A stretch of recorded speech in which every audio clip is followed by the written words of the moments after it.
The air in the funeral parlor clung to my skin, heavy with the scent of lilies and grief, as my brother's voice sliced through the mourner's murmurs like a blade.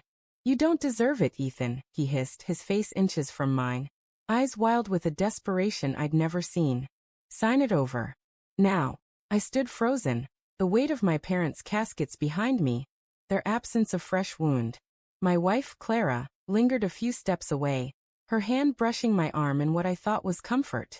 But as my brother's demand echoed, her touch felt suddenly foreign, like a stranger's. I didn't know it then, but that moment was the first crack in the foundation of everything I believed about her. The day had started with rain, a relentless drizzle that soaked the black umbrellas gathered outside the funeral home. My parents had died together in a car accident 2 weeks earlier, a cruel twist that left me and my brother, Marcus, to navigate a world without them. I was 34, a high school history teacher with a modest life, married to Clara for 7 years. Marcus, older by 3 years, had always been the ambitious one. Real estate deals, flashy cars, a life built on calculated risks. We'd never been close, but I hadn't expected this confrontation. Not here, not now. "Ethan, please," Marcus said, his voice lowering but no less urgent. "The inheritance, Mom and Dad's estate, it's tied up in the business. I need your share to keep it afloat. You don't even care about the company." His jaw twitched, and I noticed the sweat beading on his forehead despite the chill in the room.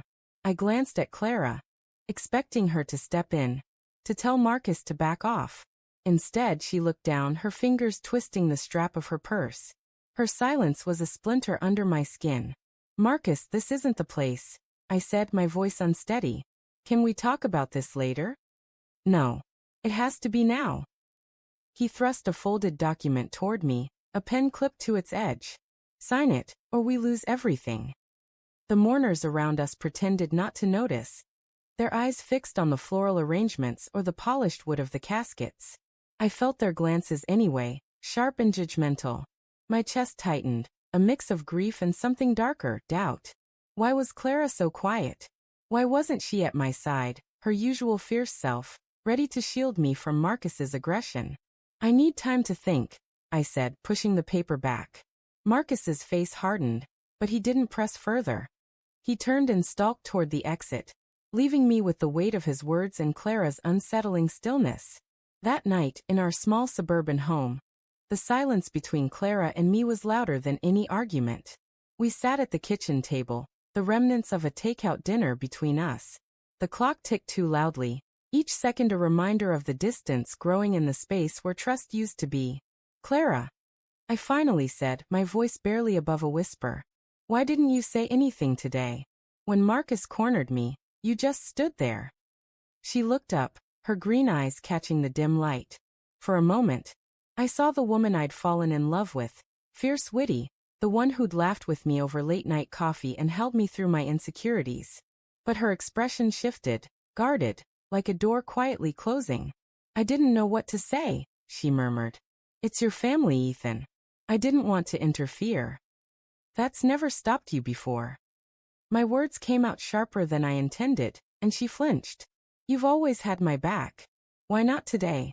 She stood, crossing her arms, her dark hair falling over one shoulder. "Maybe I'm just tired, okay? It's been a long day. A long 2 weeks." She turned toward the sink, busying herself with dishes that didn't need washing. I wanted to believe her. I wanted to chalk it up to grief, to the strain of losing my parents. But something gnawed at me, a quiet instinct that whispered of secrets. Over the next few days, that whisper grew louder. Clara was distant, her phone always in her hand, her replies to my questions clipped. When I asked to see the document Marcus had tried to make me sign, she said she didn't know where it was. When I pressed, she snapped, "Why are you so obsessed with this? Just let it go." I couldn't let it go. The document was in my parents' safe, locked in their study. Late one night, while Clara slept, I crept downstairs, my heart pounding as I punched in the combination. The safe clicked open, revealing a stack of papers. Among them was the one Marcus had waved at me, a transfer of my inheritance rights to him, tied to my parents' real estate company. But what caught my eye was a second document, one I hadn't seen before. A contract between Marcus and Clara. My hands shook as I read it. Clara had been working with Marcus for months, consulting on the company's finances behind my back. She'd been paid a substantial sum, money that came from my parents' estate, money that should have been ours. The betrayal hit like a physical blow, stealing my breath. Clara, my Clara, had been scheming with my brother, siphoning off what was rightfully mine. I confronted her the next morning. She stood in our bedroom, still in her pajamas, her face pale as I held up the contract. "Explain this," I said, my voice breaking. "Tell me this isn't what it looks like." She opened her mouth, then closed it, tears welling in her eyes. "Ethan, I was going to tell you." "When?" I shouted, the sound raw and foreign. "After you and Marcus took everything? After you lied to my face for months?" "It wasn't like that," she said, stepping toward me. I backed away, the space between us a chasm. "Marcus came to me last year. The company was failing. He needed help and I thought I could fix it. For us." "For us?" I laughed, bitter and hollow. "You took money from my parents' estate, Clara. You went behind my back. How is that for us?" "I didn't want to hurt you," she whispered, tears streaming down her face. "I thought if I could save the company, we'd all benefit. You'd get your share and—" "Stop." My voice was a blade, cutting through her words. "You chose Marcus over me. You chose money over me." The room felt too small, the walls closing in. I thought of our wedding day, her smile as she vowed to stand by me. I thought of the nights we'd spent dreaming of a future. Kids, a bigger house, a life built on trust. All of it crumbled now, ash in my hands. "I'm sorry," she sobbed, reaching for me. I stepped back, my heart a storm of rage and heartbreak. "Ethan, please. I love you." I wanted to believe her.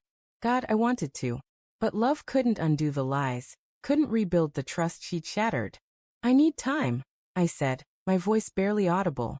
"I need space."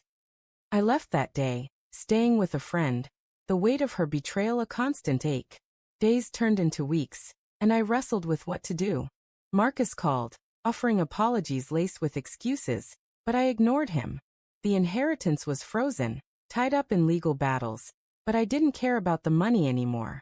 It was the loss of Clara, of us, that cut deepest.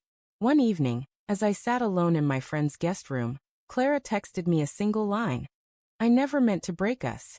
I stared at it, my thumb hovering over the reply button. Part of me wanted to run back, to forgive her, to believe we could salvage something from the wreckage.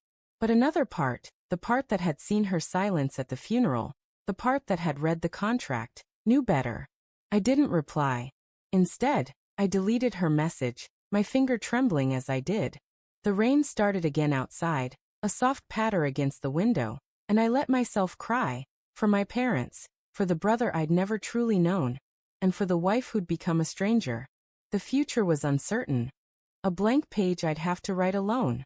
But in that moment, I chose myself, my heart too broken to trust again.